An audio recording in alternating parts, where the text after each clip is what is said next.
Para os que estão entrando agora, Célio Pires é escritor, daqui a pouco ele vai falar um pouco sobre o seu livro. O livro dele tem mais de 600 páginas. Pelo que eu pude perceber, Célio Pires já estuda esse tema há mais de 37 anos. Então, acredito que vai nos ajudar bastante aqui a dirimir algumas dúvidas sobre o assunto e também vai deixar cada um de nós com água na boca, né? Para ler seu livro e se aprofundar um pouco mais, porque 37 anos de estudo não dá para, em 50 minutos, falar de tudo, mas nós teremos uma visão panorâmica aqui, dada por você. Desde já agradeço imensamente a sua participação. Obrigado. Eu me dedico ao criacionismo há quase 40 anos. Inicialmente fui orientado pelo Dr. Rui Vieira, da Sociedade Criacionista Brasileira, que me forneceu vasta bibliografia, e eu devorei essa bibliografia, e acabei aprendendo muita coisa. Eu resolvi compartilhar. Achei que uma maneira de compartilhar à época seria escrever livros, né? E agora me aposentei, então estou terminando esse projeto. O conhecimento que eu adquiri, o material que eu adquiri, está disponível num site que eu mandei construir, com um projeto de pesquisa, com os 23 capítulos. O Dilúvio é o 6º capítulo, e que as pessoas podem acessar e conhecer tanto os livros que eu sugiro como leitura, quanto os vídeos e documentários, que tem mais de 7.000 links no site, como artigos científicos, reportagens, livros, revistas, enfim, o material que eu considerei adequado para cada tipo de capítulo que eu estudei. São mais de 16.000 links também disponíveis no site, catalogados de acordo com os assuntos que eu estudei. Resolvi explicar o capítulo do dilúvio antes dos outros, como vai ser a criação do Gênesis, para compartilhar esse conhecimento que se acumula já há muito tempo com criacionistas do mundo inteiro, ao longo, principalmente, do último século, que eu acho muito relevante para a gente ter uma visão completa do que foi a criação, do que foi o dilúvio, enfim, das origens da humanidade. Esse trabalho pode ser visto, pode ficar talvez no link do YouTube mais tarde, no site www.deusexisteumdesafio.com. As pessoas podem entrar lá, acesso liberado. No caso do livro do Dilúvio, ele tem leitura gratuita também, tem uma loja, claro, para comercializar as versões eletrônicas, versão impressa, que é feita sob demanda. Eu não consegui uma editora que bancasse o livro, né? E infelizmente não tenho recursos para isso, é um trabalho muito grande, então é uma impressão cara. Mas as pessoas podem ir lá no site e ler a versão web livro. Para ter uma ideia, se interessar, pode adquirir uma versão eletrônica ou mesmo uma versão impressa. Basicamente é isso, o material vai estar disponível, dependente de até onde a gente conseguir levar a nossa live, né? É isso, pastor Jean. Ótimo, ótimo. Eu queria saber aqui dos que entraram, se vocês estão conseguindo ouvir bem Célio Pires, porque aqui e lá, na minha internet aqui, não consigo ouvir a frase completa. Mas vocês que estão aí, sintonizados aí conosco, dá para ouvir claramente o Célio Pires? Dá um retorno aí para a gente, por favor. Você está me escutando aí normalmente, né, Célio? Eu estou, tá muito. Ótimo, então estão escutando, então ótimo. Célio, vamos começar aqui, tenho aqui umas 10 perguntas para você, vamos otimizar o ponto, então vamos direto ao assunto do dilúvio, né? Maravilhoso. Eu queria que você pudesse dizer o que é o dilúvio, quanto tempo durou, quando aconteceu, porque há diferentes datas sobre o dilúvio. Então, o que é o dilúvio? Quanto tempo durou? Quando aconteceu isso?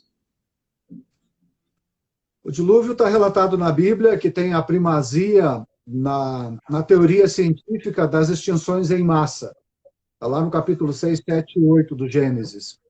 Ele foi um juízo executivo de Deus em relação àquela humanidade que, após a rebelião contra ele, se degringolou completamente moralmente, e estavam destruindo provavelmente o planeta na época, se matando, enfim.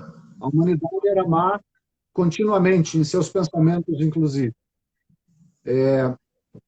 O dilúvio durou, pela Bíblia, 377 dias, desde o momento que Noé entrou na arca até o momento que ele saiu, diferentemente do que as pessoas pensam que foi apenas 40 dias. 40 dias foi o período de chuva, mas na realidade ele durou um ano. Foi uma catástrofe planetária. Ele cobriu, destruiu o planeta, o mundo de então acabou-se.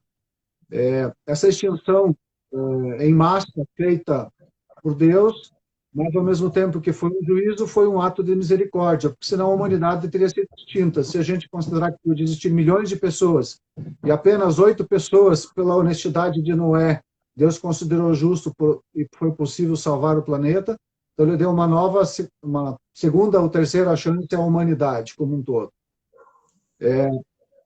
Quando que aconteceu o dilúvio? Depende de qual versão da Bíblia a gente utiliza. Nós, ocidentais, utilizamos a versão massoreta da Bíblia. E aconteceu, somando-se a genealogia dos patriarcas, 1656 anos depois da criação, cerca de 2.242 anos antes de Cristo, pela versão massoreta. Pela versão Septuaginta, aconteceu 2.242 anos depois da criação. Então, temos aí mais de 600 anos de genealogia em discordância. Particularmente, eu e outros que estudaram o assunto concluem que a versão da Septuaginta está mais adequada às idades dos patriarcas. Então, o dilúvio aconteceu cerca de 2.000 anos depois da criação, 2.242 anos. Basicamente, é isso que aconteceu. Qual a causa física que o Criador usou para deflagrar o dilúvio? Eu procurei, a Bíblia relata que romperam-se as fontes do abismo e as comportas do céu se abriram. Isso é um efeito secundário. Eu procurei há muito tempo, outros criacionistas também procuraram e chegaram à seguinte conclusão: chuva de asteroides acertou a Terra nessa época. Muitos asteroides, milhares de asteroides. Não apenas um, como Chicxulub, é a teoria da extinção dos dinossauros, mas centenas deles, de centenas de quilômetros, dezenas de quilômetros, asteroides gigantes, cujas crateras de impacto e bacias de impacto a gente tem na Terra hoje, cheias de sedimento. As bacias e as crateras têm muitas visíveis, principalmente com radar. Diga-se de passagem que as crateras de impacto passaram a ser descobertas a partir de 1960, se não me engano, quando foi criada por Álvares e seu filho a teoria da extinção dos dinossauros por impacto de asteroide. Se os asteroides, vamos dizer que aconteceu antes da criação, quando Deus formou a Terra, quando fez a terraformação, todos os impactos teriam desaparecido, porque ele mexeu na crosta, ele moveu o mar, ele fez o continente, então teria desaparecido. Então os asteroides só podem ter acertado a Terra após a criação. E o único momento que isso aconteceu foi para deflagrar o dilúvio, porque os impactos de asteroides aconteceram depois, em menor escala, tipo a cratera de Barringer, no Arizona, nos Estados Unidos, tem lá, sei lá, 1.500 metros de diâmetro, uns 500 metros de profundidade, então deixou visível isso. Mas a grande maioria das crateras foi na época do dilúvio, elas deflagraram o dilúvio. Esses impactos promoveram na Terra uma destruição inimaginável.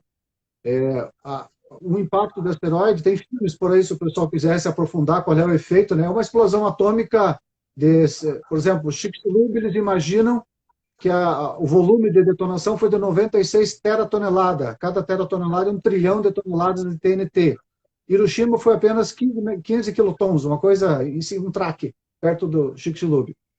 Compensação, tem crateras muito maiores, com centenas de quilômetros, os impactos foram devastadores. Isso mexeu com a crosta do planeta, os impactos oceânicos acabou levando tsunamis para cima do continente original. Isso desequilibrou o eixo de rotação do planeta por alterações das massas da Terra, porque a Terra gira no formato de hoje, inclinado em 23 graus, porque nós temos massas de gelo em determinadas, na Groenlândia, no Polo Norte, na Antártida, as distribuições de massa do planeta estão estáveis. Se você descongelar a Groenlândia, você vai mexer no eixo de rotação da Terra, porque vai redistribuir as massas, gravitacionalmente falando. Então, além dos impactos fazerem chover, quer dizer, romper as fontes do abismo. Quais são as fontes do abismo?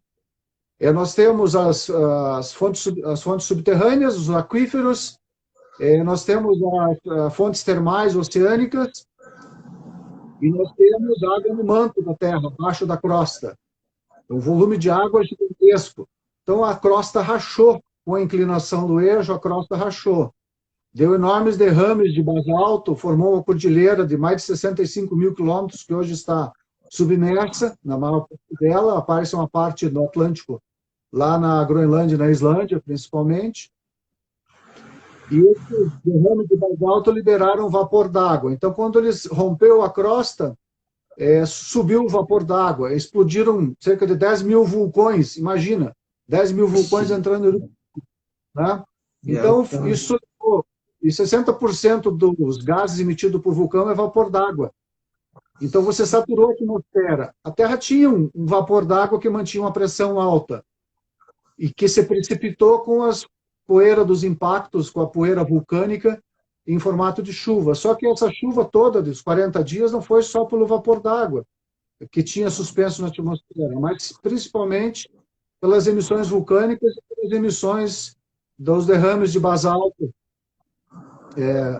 no mundo todo. Então, um volume de água absurdo. O oceano original aumentou de volume. Esse foi o início do dilúvio. Quais as consequências esperadas de um dilúvio global, por exemplo? Você teria sedimentação em escala planetária, sedimentação por água, camadas sedimentares, que é o que a gente vê. A extinção em massa que nós vemos na biologia, paleontologia, já descobriram, realmente ocorreu, só que eles consideram como cerca de 6 extinções, principalmente oceânicas. A gente estuda isso, no meu livro eu trato isso bastante com detalhes. Você teria fossilização de plantas e animais, e como subproduto de fossilização de plantas, você teria o carvão mineral, que a gente explora hoje no mundo inteiro, é um combustível com umidade. Teríamos o petróleo e o gás pela decomposição dos animais que se formaram aí na medida em que as pressões da crosta e o calor das profundidades da crosta fizeram petróleo e gás rapidamente, como fizeram o carvão que a gente utiliza. Também se dilúvio, montanhas, as montanhas que a geologia chama de sinclinal e anticlinal, porque a Terra estava em movimentos para se estabilizar o seu eixo, e isso movimentava a lama, que estava em forma de camadas sedimentares, formando vales, formando montanhas, algumas montanhas enormes, inclusive, milhares de metros de altura. São as sinclinais. As outras montanhas é um evento posterior. Ótimo, ótimo. Me fale um pouco, Célio, sobre como foi a era glacial ou glaciações, né? Qual o resultado do degelo global? A glaciação, a geologia admite 10 glaciações, 20 glaciações, depende do autor. Mas se você for ver os dados especificamente, você vai ter uma única glaciação. A gente chama isso de monoglaciação. Ela foi um efeito direto do fim do dilúvio. Se você lembra, lá na Bíblia está escrito que Deus mandou passar um vento sobre a terra para secar as águas do dilúvio. Se você considerar que antes do dilúvio não tinha vento, não chovia, e não tinha aquecimento desigual da superfície do planeta, a hora que as águas começaram a retroceder, a atmosfera começou a aquecer, que parou a chuva, os vapores dos vulcões diminuíram, enfim, a fumaça amainou, você começa a ter tempestades que a gente chama mega furacões. Eles chamam os Deeper Canes, são furacões acima de 400 km por hora. Só que o furacão ele evapora. Se você colocar uma roupa no varal um dia de vento, ela seca rapidinho, né? Esse foi o efeito que fez. Só que além de secar a terra, ele esfriou.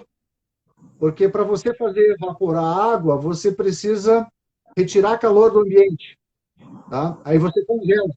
Porque você, para fazer o vapor evaporar, tem que aquecer, né? Então, para você fazer isso, tira calor de onde? Tira do ar.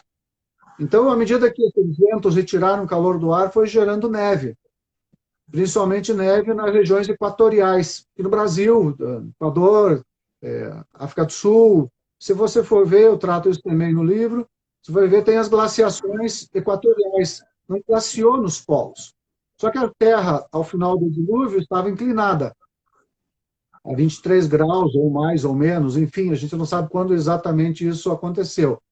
Então, quando ela inclinou, a parte da Terra que foi para a sombra baixou a temperatura para zero, que é a temperatura dos polos hoje em dia. Mesmo no verão, ela fica próximo de 0 graus dos polos. Então, ela foi congelando aquela região. Não teve glaciação nos polos naquele momento. Teve no Equador. Quando houve, ela acabou elevando os níveis dos mares novamente, em torno de 120 metros. Tá? E isso isolou as pessoas e os animais que haviam migrado pós-dilúvio. Sim. Ótimo. Sério, eu tenho uma curiosidade, sempre que eu dou aula para os meus alunos e mostro o mapa mundo, parece-me que há uma... Parece não, claro, é evidente que há uma separação dos continentes, né? Uma grande divisão continental. Então, como aconteceu a grande divisão continental original? Como se deu a formação, por exemplo, do Oceano Atlântico? A geologia disse que o Pangeia se dividiu.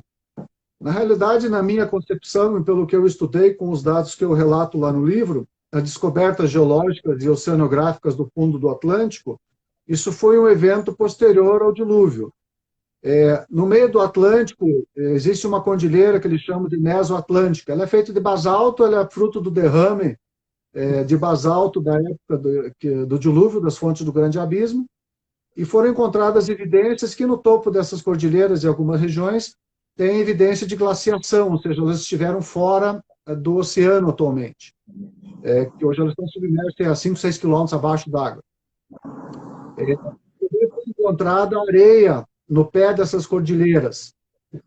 Então, significa o quê? Que essa cordilheira afundou na crosta. A teoria vigente na geologia é que houve uma deriva, que os continentes se separaram por abertura, e aí entrou água. Na minha concepção, e pelo que eu estudei, e os dados estão disponíveis no trabalho, na bibliografia, houve um afundamento de crosta. Essa cordilheira estava, quando terminou o dilúvio, ela estava acima do continente original, que era chamado Éden, uma planície imensa, muito grande. Ela estava acima. Glaciou e, em algum momento, ela afundou. Inclusive, existe um relato lá no Gênesis que fala que Lameque nasceu quando a Terra estava se separando. Muitos interpretam isso como se as nações estivessem tomando os seus espaços no planeta. Eu interpretei isso, como outros também interpretaram, como um afundamento nessa região do Atlântico. Como você afundou uma crosta a 5 a 6 quilômetros da posição original, você acabou tendo, por isostasia, elevando crosta em outras posições. Então, você criou um processo de orogenia, de criação de montanhas no mundo inteiro.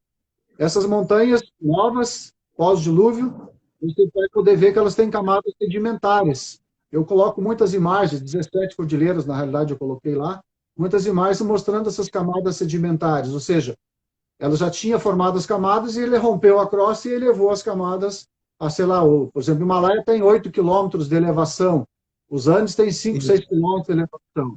Isso é produto da formação do Oceano Atlântico. Só que não afundou só o Atlântico, afundou outras áreas de terra no mundo também.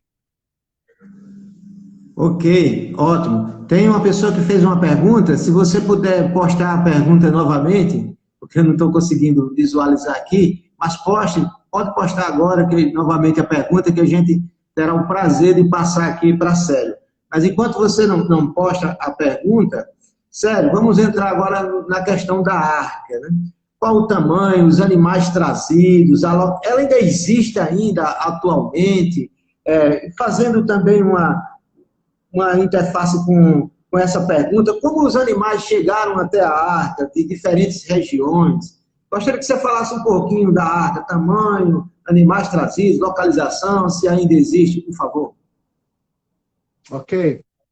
A Bíblia diz que os animais vieram para Noé para entrar na arca. Ele não saiu laçando os animais pelo campo, eles simplesmente vieram. Como hoje, imagino, Deus deve ter dado a direção para eles e eles simplesmente chegaram. Então, quem selecionou os animais para entrarem na arca foi Deus. E ele disse que todos os animais terrestres e anfíbios entraram na arca, e os animais alados. E os animais alados não tem só os pássaros, tem os morcegos, tem as raposas voadoras, enfim, os animais que voam. Tá? E eles vieram para a arca. Foi dito que a arca deveria ter 300 côvados de comprimento. O côvado é um parâmetro, ele não é uma medida. Ela varia de acordo com o país que usava, de acordo com o tamanho da pessoa, que é a medida da ponta do dedo à ponta do cotovelo. Usando o côvado real egípcio, que era do tamanho do braço do faraó, 52 centímetros. Era o côvado. Então, nós teríamos uma arca aí com 159 metros de comprimento, 26 metros de largura e 16 metros de altura. Isso no côvado egípcio. Mas, por exemplo, o côvado sumério tinha 117 centímetros. Dá a impressão que as pessoas eram bem grandes naquela época. Os sumérios são os primeiros, vamos dizer assim, né? E usando as medidas do côvado sumério, ela teria 351 metros de comprimento, 58 metros de largura e 35 metros de altura. É uma enormidade, seria mais do que 3 campos e meio de futebol de comprimento, um prédio de mais ou menos 12 andares de altura, né? É uma coisa imensa, e ela é dividida em 3 pavimentos. Deus disse para Noé fazer compartimentos dentro da arca, fazer tipo jaulas, né? Imagino que muitos animais foram colocados em cercados, outros em jaulas, outros em gaiolas. Tem um comentário bem legal. Eles construíram uma réplica da arca lá no Kentucky. Sim, recomendo o pessoal procurar lá. Dá para ter uma ideia da forma que Noé pode ter usado o espaço interno para a arca. Então, animais que vieram. Hoje a gente tem uma variedade muito grande de animais, mas a Bíblia fala de tipos básicos. A espécie bíblica, Min, não é a espécie biológica de hoje, né? Era um animal, por exemplo, hoje nós temos os cães, 300 e poucas raças de cães. Temos os lobos, os chacais, as raposas, enfim. Todos eles são do ramo dos caninos.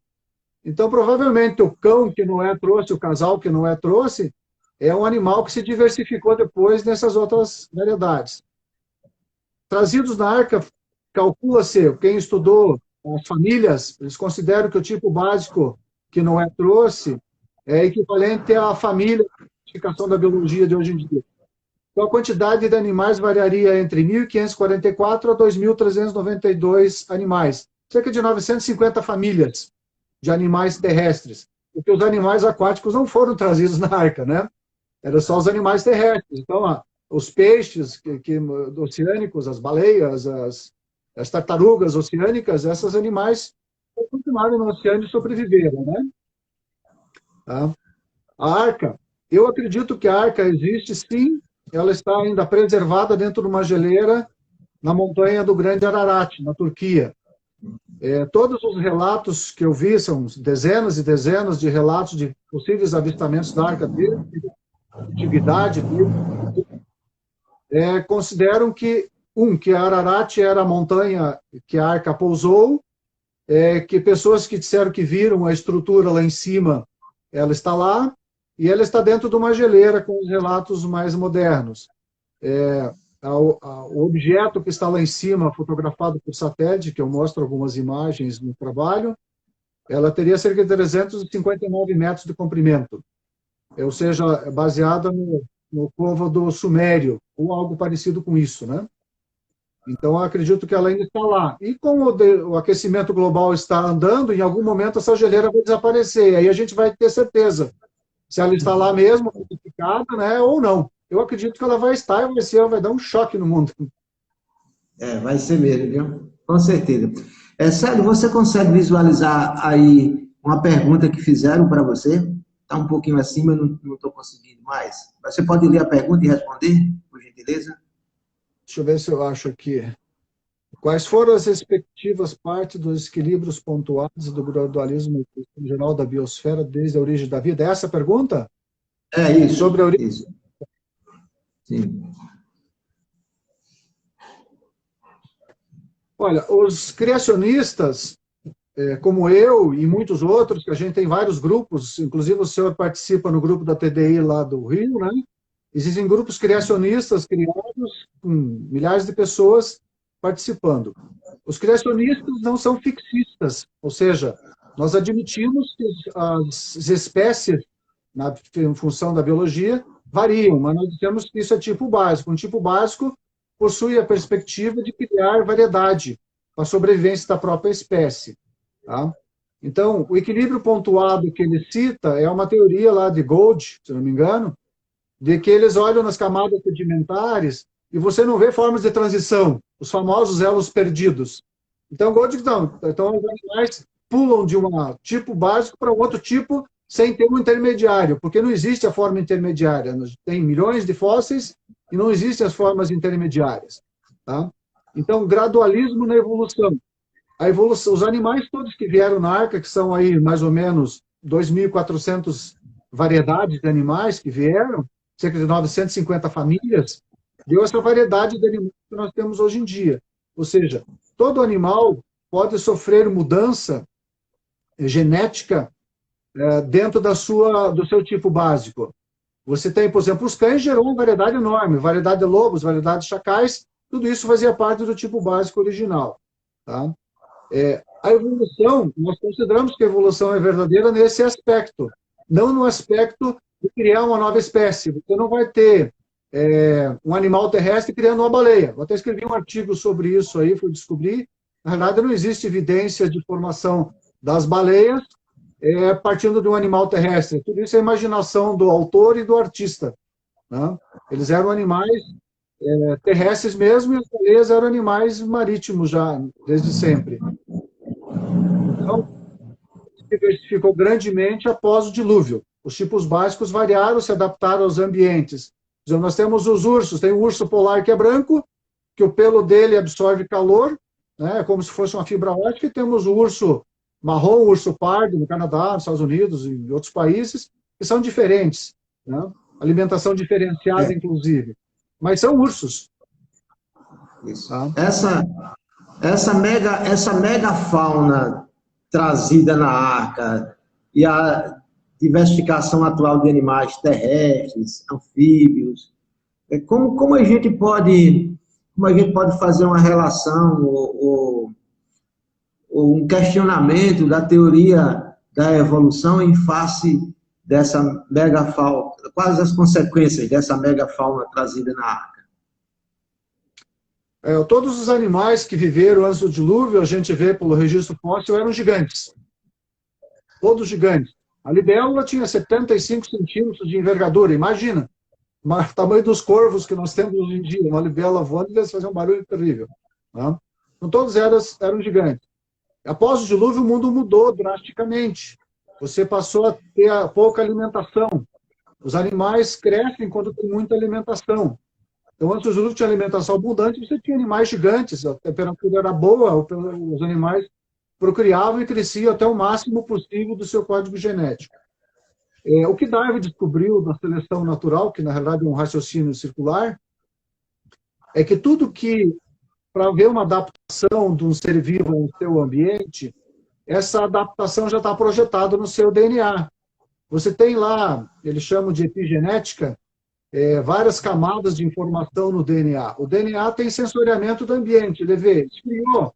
Aqui no sul, por exemplo, que é frio, na época do ano, os cavalos que a gente tem aqui na fazenda, eles crescem um pelo que parece uma lã, né, para poder se proteger do frio. Passou o inverno, eles perdem esse pelo.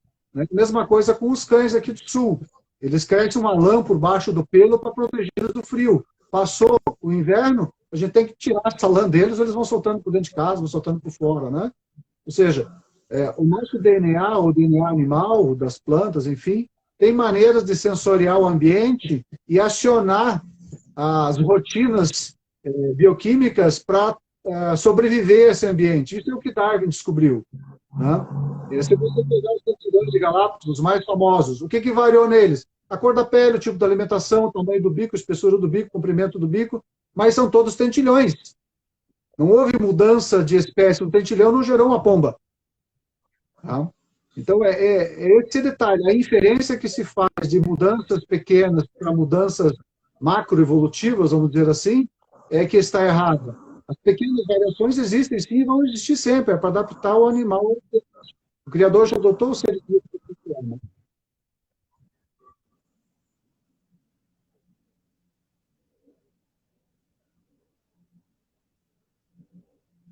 Tá me Tem ouvindo? uma pergunta aqui, sério, que diz o seguinte: como as milhões de espécies vegetais de cada região do mundo sobreviveram ao dilúvio? Havia na Arca de Noé exemplares de vegetais de todas as partes do planeta? Eu acredito que Noé tenha feito uma boa horta e um bom pomar dentro da arca, porque a arca era imensa, Isso né? Imagina, aí. se fosse, eu quero cebolinha, eu quero a cebolinha, eu quero algumas coisas, né? Eu quero algumas frutas. É. A gente sabe que trouxe a uva, né? Trouxe a parreira pro lado de cá, né? E fez Isso. uma parreirada, né? E a gente conhece a história. E por incrível que pareça, descobriram que a vinícola mais antiga da história é lá na região do Ararat, né? Não sei se não é vinícola, Sim. não é, o de algo. No final ele trouxe essas plantas. As plantas, na realidade, não precisavam ser trazidas. Noé trouxe na arca sementes, forragem para os animais, porque antes do dilúvio os animais eram vegetarianos, né? Todos vegetarianos, inclusive os humanos. Depois é que o regime de alimentação carnívora deve ter preocupado bem mais para a questão de sobrevivência. As plantas, as sementes das plantas duram 1 ano, 2 anos. Tem sementes que duram anos, né? O pessoal descobriu, por exemplo, grãos de trigo nas pirâmides do Egito, colocaram para germinar e ele germinou, né? As sementes são extremamente duráveis, flutuam na água e acabaram repovoando o planeta. É bom dizer que a variedade de vida antediluviana, comparado com a variedade de vida atual, nossa é pobre. Cerca de 95% das espécies foram extintas no dilúvio. O que a gente sobrou foi uns 5%. Então, a variedade de plantas é ínfima.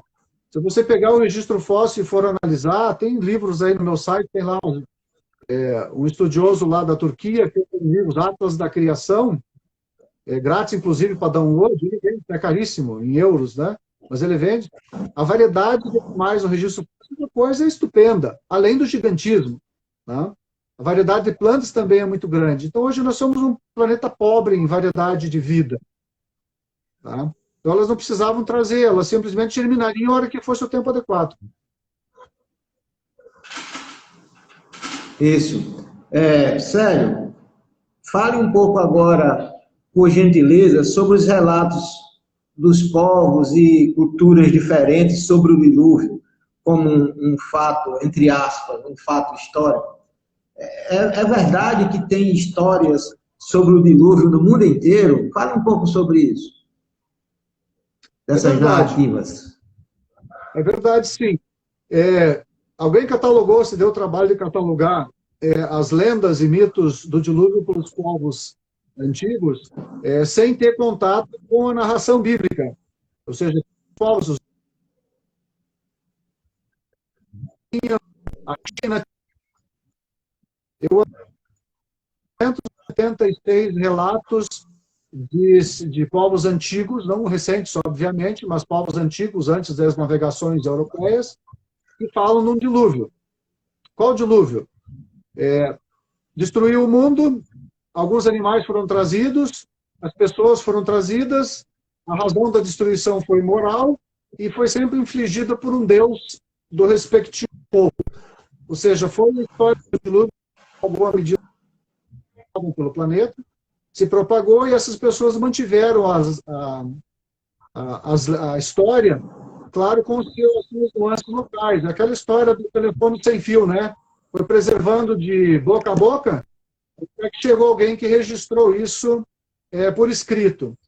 Então, não existem, sim, relatos de povos antigos com o dilúvio. Por exemplo, na Mesopotâmia, a gente tem Utnapishtim, Tá? Na Palestina temos o Leviatã. Na Grécia, o grande Deucalião. Na China, Nubá ou Fanli. Enfim, se você pegando apenas alguns dos relatos, e todos eles tratam disso. Por exemplo, a palavra navio, em chinês, significa 8 bocas. Tá? Que é exatamente as 8 pessoas que vieram na Arca de Noé, né? Noé com sua esposa e os 3 filhos com as respectivas esposas. Então, e a China tem um registro histórico extremamente antigo e contínuo. Né? Enfim, para esses povos, isso foi um evento real. Os historiadores modernos tratam isso como mitos ou lendas, de cada um criando a sua própria história. Eu mesmo dei uma olhada na internet hoje em dia, se colocar lá de luva, aparece todo mundo tratando como mitos, como lenda, que nunca aconteceu, foi uma inundação local, enfim.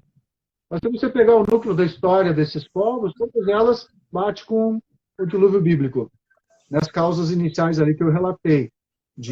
Pessoas foram salvas, um Deus infligiu, que avisou e salvou, trouxeram os animais, e esses animais povoaram a terra, e as pessoas povoaram a terra. É isso. Eu trato disso com detalhes no meu livro lá. Ótimo. Mais um incentivo aí para a gente, para os que entraram agora. Sérgio Pires é um escritor, estudioso aí do tema. Tenho um prazer de participar juntamente com ele do grupo TDI, Teoria de Design Inteligente, o Eberlin e outras figuras. Prazer muito grande tê-lo aqui, dando essa aula para a gente. E se você quiser adquirir o livro dele, são mais de 600 páginas ilustradas. Ele já faz mais, como disse no início, já faz mais de 37 anos que estuda esse tema. Portanto, é uma sumidade na área. Mas eu ainda tenho aqui umas 2 perguntas para fazer para você e deixar aberto aqui. Se você quiser fazer uma pergunta, pode fazer, tá bom? Que será um prazer escutá-lo. As 2 perguntas são as seguintes. Haveria guerra entre carnívoros e herbívoros dentro da arca? Parece uma pergunta infantil, mas é uma pergunta infantil mesmo. Mas eu queria, como é que se dava, como era o comportamento desses animais? E na esteira desse mesmo pensamento, eu queria que você falasse um pouquinho. Tinha dinossauro na arca? Dinossauro? Como é que você vê essa questão de dinossauro? Fala um pouquinho aí, se havia essa problemática aí. Resolva aí essa problemática para nós. Ok. Devo lembrar que os animais e os humanos antediluvianos tinham por base a alimentação vegetariana. Então a gente vê um T-Rex hoje cheio de dentes, né? Se bem que dentes não significa que ele é carnívoro. Né? O urso, por exemplo, tem dentes, ele come salmão, é verdade, come animais, mas ele come plantas, ele pasta, ele come frutas, ele é um animal omnívoro. Dentro da arca havia compartimentos. Imagino que se tivesse algum animal que já tivesse desenvolvido o hábito carnívoro, ele estaria separado dos demais, dentro de uma jaula, dentro de uma gaiola, enfim, ele estaria lá protegido.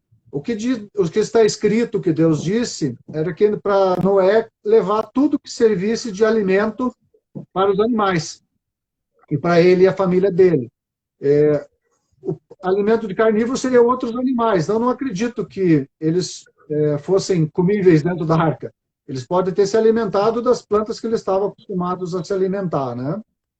Quanto aos dinossauros, sim, eles foram trazidos na arca, mesmo que o pessoal não concorde. Mas a palavra de Deus é muito clara. Todos os animais que respiravam foram trazidos para a arca. Tá lá no Gênesis. Todos, não diz todos menos os dinos, não, todos. Tá? Foram trazidos dinossauros gigantes, um titanossauro, por exemplo, com 100 toneladas, provavelmente não, foi trazido um jovem adulto, tá? Bem menor. Que era grande o suficiente para suportar até um titanossauro adulto, se fosse o caso. Né? Então, esses animais eram herbívoros, eles comiam pasto, Noé deve ter feito forragem, deve ter levado grãos, alimentação para eles, né? Então, eles estão lá dentro. Então, não acredito que tenha havido carnificina entre os carnívoros lá dentro, tentando pegar os outros, até porque, se fosse o caso, eles estariam separados. E devemos lembrar que foi Deus que escolheu os animais para eles entrarem na arca. Então, ele deve ter tomado providências esses instintos estivessem sendo dominados, né? Ele podia se alimentar de outras coisas. É o que a gente vê hoje em dia. Inclusive, estudos da paleontologia definem que muitas dietas que antes o pessoal considerava carnívora, por exemplo, o Tiranossauro Rex, ele era herbívoro. Até comia carne, mais um carniceiro, talvez, né? Mas até comia carne, porque Deus mudou alguns animais após o pecado para que eles pudessem fazer a limpeza do mundo. Então, nós temos os corvos, nós temos que comem os animais mortos, nós temos outros carnívoros que também comem animais mortos para manter o mundo limpo. Provavelmente isso era uma coisa diferente antes do dilúvio. Tá? É isso. E os dinossauros foram trazidos. E existem registros culturais, desenhos e relatos de animais que se parecem com dinossauros. Eu cito vários exemplos lá no livro, inclusive tem, por exemplo, o Mosaico de Palestrina, mostra vários animais. Se você for olhar ele hoje com a reconstrução que os paleontólogos fizeram dos animais que eles descobriram em fósseis, é um dinossauro. Né? Então tem muitos casos desse tipo, né? Então eles vieram e acabaram sendo extintos ou pelas pessoas, ou porque não se adaptaram ao ambiente mutável pós-dilúvio, porque o mundo estava extremamente variado, com frio, com calor, com vulcões, enfim. Pressão atmosférica, níveis de oxigênio, né? Então o mundo era bem diferente antes do dilúvio. Então muitos provavelmente foram extintos ou por caçada, né, para os humanos, ou por outros animais carnívoros, né, ou não se adaptaram realmente, foram extintos. Esse é o fato. É verdade. Ótimo, ótimo. Se alguém quiser fazer mais alguma pergunta, fique à vontade, tá bom? Aproveite aí o tempo. Eu quero agradecer a Célio Pires. Muito obrigado por essa participação. E quero, antes de você fazer suas considerações finais, quero deixar aqui o convite. Quando você quiser vir aqui no Nordeste, via Natal, será bem-vindo, pode contar comigo para te recepcionar, com sua família. Será um grande prazer. E quando passar essa pandemia, quiser conhecer aqui Natal, a Cidade do Sol, conhecer as praias, as dunas, você será muito bem-vindo, viu? Já está feito o convite. Eu quero deixar você aí à vontade para fazer suas considerações finais, ainda temos alguns minutos. Então, desde já, agradeço imensamente ter te conhecido aqui. Espero que a gente possa se conhecer pessoalmente assim que passar tudo isso. Que Deus te abençoe. Muito obrigado. E pode fazer, Sérgio, suas considerações finais, por favor. Obrigado. Tem uma pergunta ali, como que os peixes de água doce sobreviveram com água salgada e vice-versa. Os peixes, de uma maneira geral, eles se adaptam facilmente a mudanças de salinidade da água, até porque eles não bebem água salgada, né? Eles filtram a água salgada. Né? Por exemplo, o salmão em rios doces vai para o oceano, passa a vida toda no oceano e depois volta a desovar em água doce novamente. É uma coisa bastante comum entre os peixes, né? E, obviamente, os peixes também foram extintos no dilúvio. Se for ver, tem muito fóssil de peixe. Eu mesmo tenho réplicas e fósseis de peixes, né? Então, existe uma quantidade muito grande de peixes que foram extintos. Agradeço muito o convite, fiquei muito feliz em poder participar, em poder ajudar e compartilhar o conhecimento, né? Devo dizer que tem leitura, para quem chegou mais tarde, tem leitura gratuita lá do livro sobre o dilúvio no site. É claro que se alguém quiser comprar, eu vou ficar contente, porque a gente investiu anos de pesquisa em fazer o trabalho, mas eu não podia deixar de atender as pessoas que querem ler e às vezes não têm condições, ou querem ler primeiro, ter uma ideia para depois comprar, né? Que nem vai numa livraria, você folheia um livro, você senta, lê partes que gostou, aí você vai ler e compra o livro, né? Então tem lá no Web Livro, tem opção de leitura. Demora um pouco para carregar, porque são 816 páginas, das quais 140 é bibliografia. Tá? Fico muito feliz em ter participado. Espero um dia conhecer o Nordeste com detalhes. Não, vou deixar anotado aqui o convite, o telefone. Muito obrigado. Também quando vier para o Sul, aqui, a gente está à disposição. É um prazer recebê-lo. E aos amigos que participaram, agradeço muito. Espero que tenha sido útil, tenha despertado a curiosidade de vocês. E no site lá, www.deusexisteumdesafio.com, tem mais de 6.000 artigos científicos e reportagens relacionadas a não só ao dilúvio, mas a vários temas, tem 23 temas. Tem mais de 7.000 vídeos vinculados também, que tratam do assunto. Não digo que eu concorde com todos os vídeos ou com todos os artigos, mas fazem parte da discussão. Já a gente tem que ter conhecimento dos dois lados da questão. Então, para quem quiser continuar a fazer pesquisa, ou quiser acessar, tem um vasto material lá que pode ser consultado, e o acesso é liberado, tá? É livre, certo?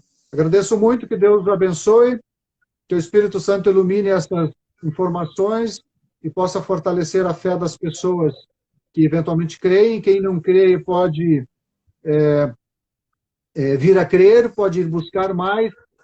Fique com dúvidas, né? Fique com dúvidas, aprenda por si próprio, não acredite no que eu disse apenas, né, ou do que o pastor Jean disse, vai atrás, porque você tem que responder pela sua própria vida perante o Criador. Então, você tem que saber das coisas para saber aquilo que você crê.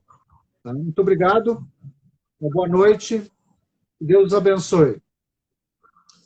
Obrigado, querido Célio Pires. Estão todos convidados a consultar o seu livro. Será um prazer muito grande crescer na graça, no conhecimento de Jesus. Estarmos prontos para falar acerca das verdades, daquilo que Deus tem colocado em nosso coração. Crescer no conhecimento, né? Prosseguir conhecendo e fazendo Ele conhecido, e a sua palavra, que é inerrante, que é infalível. Obrigado, Célio, muito obrigado. Que Deus abençoe você, abençoe sua família, abençoe esse povo brasileiro, e que logo, logo, se Deus quiser, quando tudo passar, a gente possa se encontrar para a glória de Deus. Deus abençoe, muito obrigado. Fica com Deus. Um abração. Boa noite. Abraço.